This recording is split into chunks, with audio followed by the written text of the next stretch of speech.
Hey guys, it's Gary, and it's a beautiful Friday here in March, and it's time for Gary's Good News Only. Before I do Gary's Good News Only, have y'all heard that stupid pandering radio commercial from the CDC about the coronavirus? And they talk in this ridiculous Southern, shucks kind of voice, like we a bunch of Southerners down here, and that's how we talk to each other. It's like I'm knee-high to a June bug and get me some cornbread and iced tea. I mean, it is the most insulting pandering crap that I've ever heard your federal government do, but what do you expect from the CDC these days? But anyway, it's ridiculous. I just thought I wanted to rant on that for a second before I jump into Gary's Good News Only, because this is Gary's Good News Only.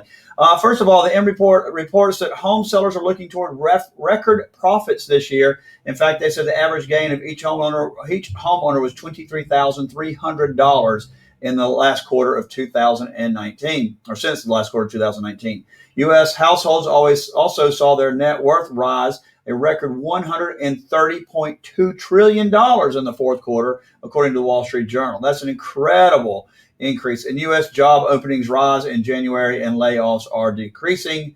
That's certainly good news. Now let's talk about the coronavirus. I don't know where it's gone. It's going away. I mean, I know the media doesn't want to tell you that. They're not happy that it's going away, apparently. But if you look at the cases in South Carolina, 359 cases, what we had on Thursday. Remember, we were in the 5,000 and 6,000 range just a month ago. I mean, we're dropped over 90% in South Carolina. That's why all these mask mandates are going away. That's why everybody's reopening, because this thing's going away. If not now, when? It's gone. It's leaving.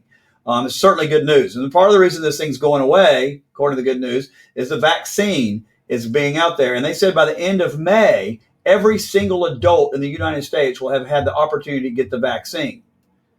That's incredible.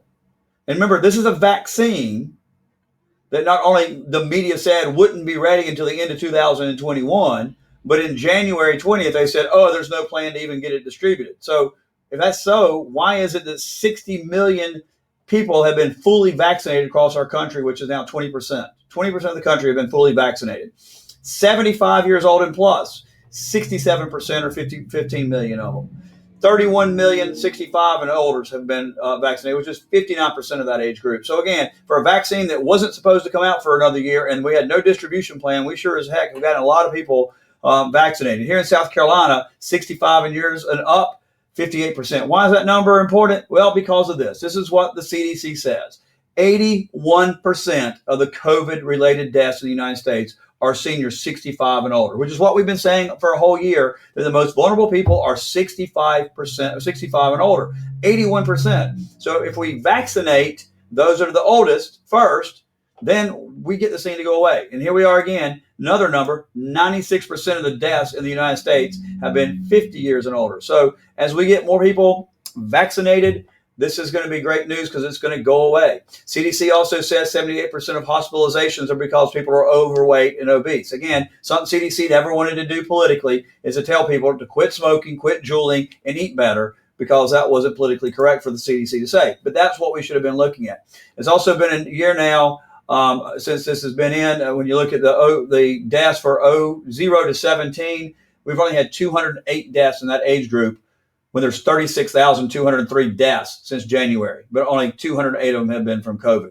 Pfizer also announced this week that their vaccine cuts transmission of the coronavirus. This is according to NBC News, 94% effective in preventing asymptomatic infections. This is why people get vaccinated, don't need to wear masks, don't need social distancing. They go back to being themselves.